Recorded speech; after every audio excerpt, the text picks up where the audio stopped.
Welcome back again. You're still watching us here on this special episode. Happy Feast or Eid al-Adha to all Muslims around the world. And Dr. Aliaa Rafea, Professor of Sociology at Ain Shams University, thank you very much once again. Thank you. Dr. Aliaa, you know, seems to be that especially this generation are missing a lot about the notion and the virtue of this symbolism for the greater feast. What do you tell them?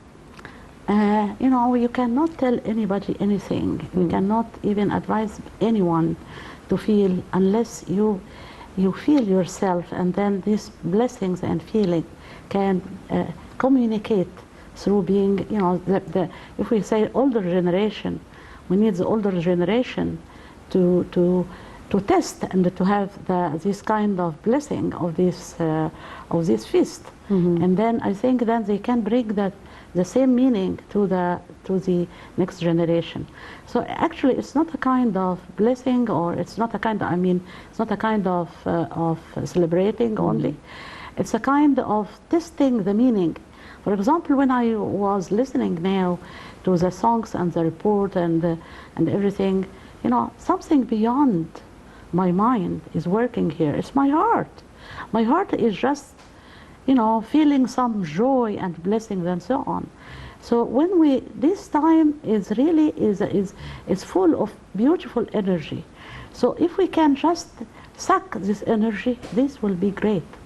And who is telling us that the young generation really don't feel the feast? The young generation, actually, they are missing many things. Not only the religious joy. Religion is the joyful, you know, I mean, to understand the relation between religion and life, to direct your life according to certain principles that brings you from the noise of everyday's life to the beauty of listening to your heart. This is something that should be really learned through all generation, for everyone, for every human beings. So I think this is, we don't have to talk about especially that the young generation needs something. I think we all need something. We all need something. Yes, I'm glad we need so much. We need more, not just to understand, but to experience the meaning of Hajj first, before anything else. Because Hajj actually is wonderful occasion to see how we are related together beyond our ranks in society, beyond our affiliation to countries, beyond anything. We are related as human beings. So it's, you know, just looking at the people in Ihram in this, and then you don't know if you are standing beside a minister or a simple man, a simple human being, maybe a worker or we're whatever. all equal as humans then at this point. We don't see anything that belongs to this world. We see everything that belongs to God, to the divine.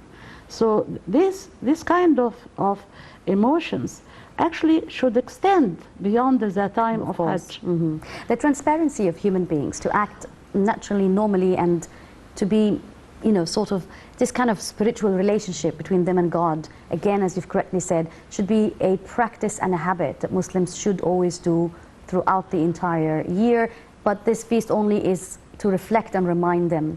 As a professor of sociology, I'm sure you have a lot of, you know, sort of advices that you might give, especially as you said, the younger generation, they're not, you know, they do celebrate, but they just are missing something out of it. So what do you suggest? Your advice? First, there are two things that I don't practice in my life. If it was my children or with my students, I don't advise. You don't advise? Wow. I don't advise. I trigger the energy from within. The people that I am dealing with my children or with anyone. So and then religion doesn't, you cannot advise or say or preaching even, because it's a personal experience. But you can guide the way, you can remind the people, you can remind them of who they are First, that we really are in a crisis of ignoring that we are spirit. You know, I mean, we are materialized spirit. I'm not differentiating between spirit and body, but we are, in the first place, we are souls. We are not machine. And practicing rituals are not habits. It is fulfilling longing to something that's inside ourselves. We have this cry. You know, I mean, people don't really listen to the cry of their soul. We have a cry within our souls, but all the noise around us, they just silence this cry within ourselves.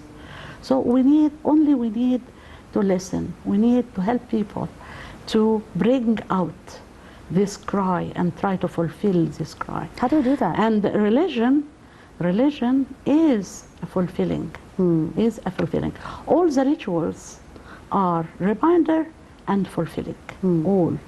Because nobody, also, how can I do that? It is inside you. If you listen to your soul, you will find the way as well. Because then even prayers will be enjoyable, will not be something like obligatory, but it's something like fulfilling what you need. And then when you read the Quran, or you fast, or you do anything like that, you feel the meaning of this. You practice, you live the meaning. And the pilgrimage is, you know, one of the great opportunities to awaken this cry and to fulfill it as well.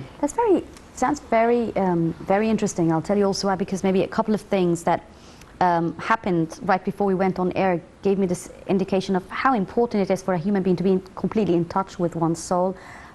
You've mentioned, you know, we're not machines and it's not habits, but then that sort of brings to my mind the fact that we are all just very much busy with our lives, that everything has turned practical, that we don't take a moment to reflect.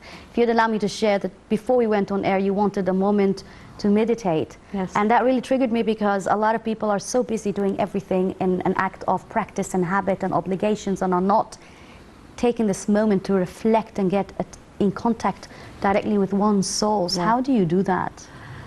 This becomes my life. I live the moment.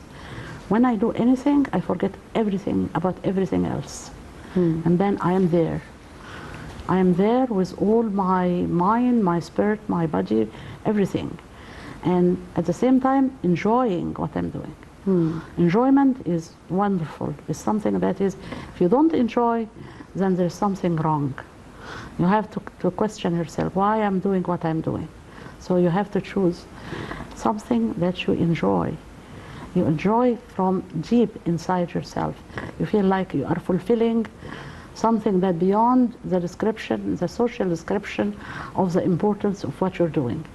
You can, for example, yes, I am a professor, I am a head of a foundation that I established, or everything, and then whatever I had in my CV, conferences and papers and books I published, Wow. whatever, you know, I mean, you can check and see, but this is not important. This is not me. This does not describe me. I did that, I did everything because I was moved to fulfill something within my soul.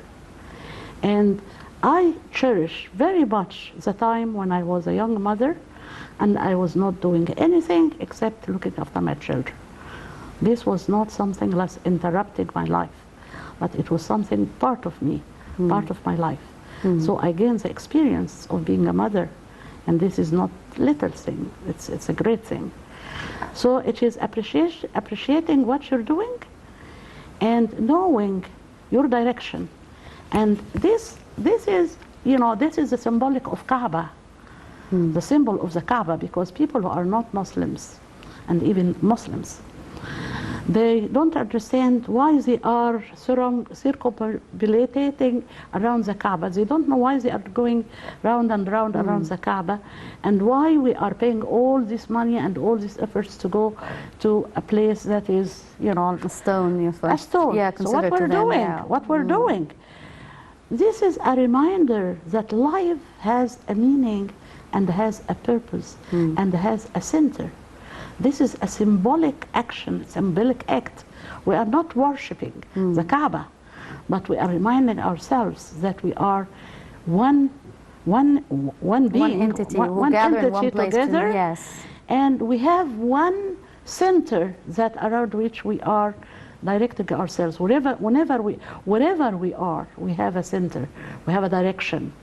So always, just like praying, when you want to go to pray to a direction. This yeah. is a symbol, but this direction is not only during the Hajj. This direction should be always in your consciousness. You have to be consciousness, where I'm going, what I'm doing. Why am I doing what I'm doing? Yeah. What I am doing and why am I doing what I'm doing. Yes. So that is a great chance, great opportunity to remind people of the meaning of life, of their meaning of life. Yes. And then when, you know, I mean, beyond any logical or thoughts, when you just listen to the labbaik Allahumma labbaik, something that is resonate with, you know, you don't know what happened to you, but you feel like it is, you cannot even Describe it. describe your feeling. It is something beyond description, but it takes you to another world, it takes you to another level of consciousness. So it is also, this is part of the rituals, that it is not explained by mind only, but practicing bring you to another level of consciousness that is not beyond the description. Yes, definitely. But when you come back to life, you have a new vision. You'll have a new vision. That's very interesting. And if that is needed for young people, no, it's needed for everyone. Everyone. Needed for everyone, and especially young people. That's true, and especially young people, because they don't know their direction. They don't know what they're doing. They don't know, you know, their life, or the meaning of what they want to imitate. You know, they want to be like this one or that one, or they like to jump to in their career and to have a lot of money, and you know, I mean, many things like that. That's exactly what I said. It was very practical. Yes, but after that, you know, ask people who are very rich. Ask them, are they happy? I'm really glad you mentioned this. Are they happy? I'm very glad you mentioned this, Doctor. Thank you so much, because I was just going to ask you that, because this is also part of the reflection of the importance of such a feast. Yes. Happiness, where you are happy and you are supposed to share happiness with people around you and reflect on it. But then the question is, again, the irony of that, when you ask people, all of them, not just rich people, they say, we're not sure, we don't know, but probably not. Why is there this feeling of unhappiness within us, although we have a lot of blessings and a lot of occasions to remind us of our blessings, to make us find the enjoyment and happiness? And maybe from here you can tell me, is there a difference between enjoyment and happiness? Yes, there is, because enjoyment is something that belongs to the moment. I go to the cinema, I'm enjoying the film. I go to a good restaurant and I'm enjoying the food. But then when I finish having the food or coming back to the cinema, I mean, from the cinema or whatever, then I am alone. I'm empty. So enjoyment is temporary, happiness is long-lasting. Happiness is a state. Happiness is a state. And nothing from outside can bring you happiness. It has to come from happiness comes from within. That's true, yes. Because happiness needs to come from within, and because your pouring and shedding to happiness to people around you needs to start with you first. Excuse me, there is always, I know that it sounds very practical again, but people could always start with some types of tips and advices that they should start doing to get into the practice of, you know, going through this state of happiness. And since it's all in the mind at the end of the day, to have their mind focus and shift to this one direction of, you know, this is my target. I want to sustain the happiness in my life on a daily basis? How do we do that? They need company, and they need projects. They need projects like I am doing in my foundation. But you know, I mean, in my foundation, Which is what? Tell us more about your foundation. We are serving this purpose. And this foundation, it's called the Human Foundation, because we believe that it is under all our differences, there is a base that gathers us all. Human. And this is being human. And as Human Foundation, as when we go deep inside ourselves, find these connections with the whole, not only the whole human beings, but also the oneness of life. When we find that the oneness, that everything is really from inside, deep inside ourselves, we are all interconnected. So how we bring this consciousness?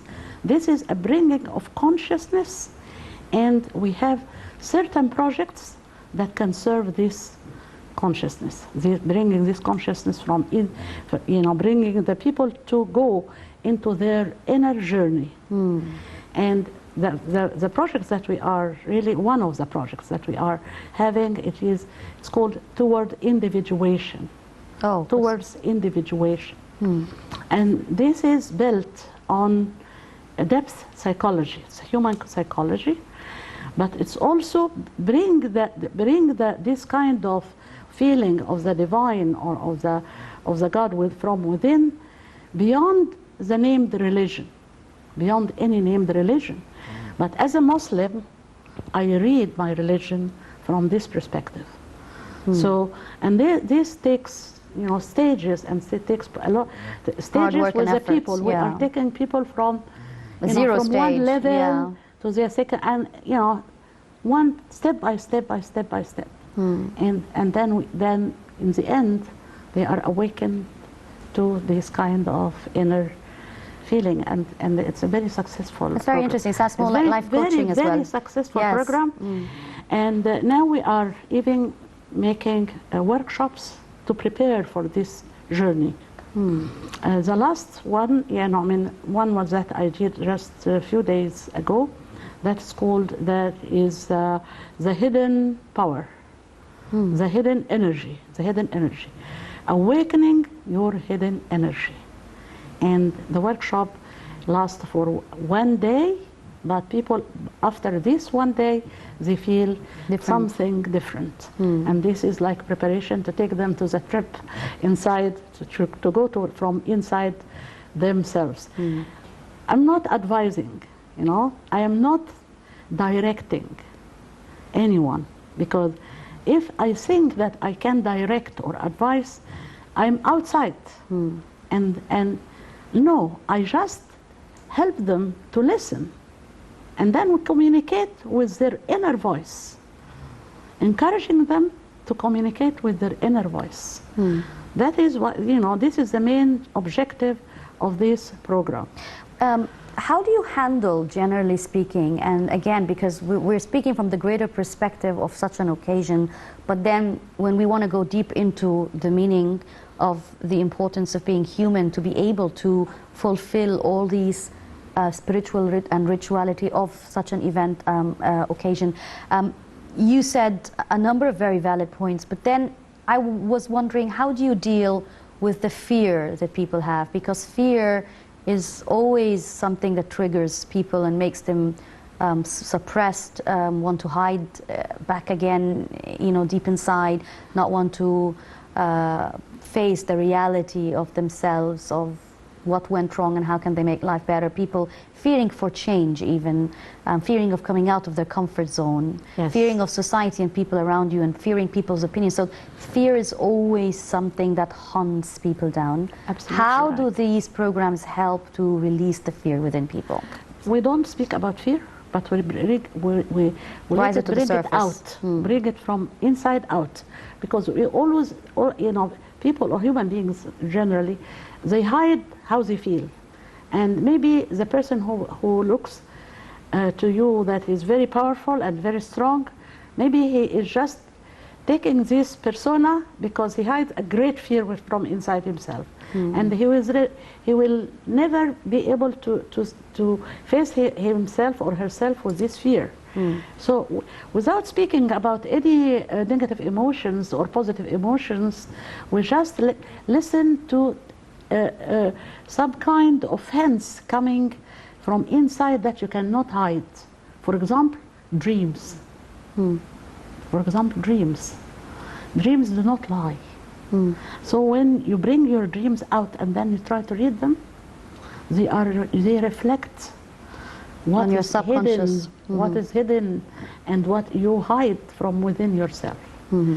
Another issue that we are encouraging, the program encourages people to do, is their reaction and interaction with the word, and how they see the relationship with the people in their work or in family their and friends. It's something I was just going to ask you as well. How do they do that? All these kind of things, because they reflect. Sometimes you think that your friend is whatever, I mean, you just don't understand her emotions, and then you start to project on her what is inside you. And then... Or misinterpret her words. You misinterpret her words because it is something that inside you. See her the way that you want to see her. And when the person started to do introspection, kind of deep meditations, meaning that he like playing back everything happens and see the different angles of the situation, and then try to understand the other person's point of view from a different angle, from his own angle, and then he is going to discover what is inside oneself.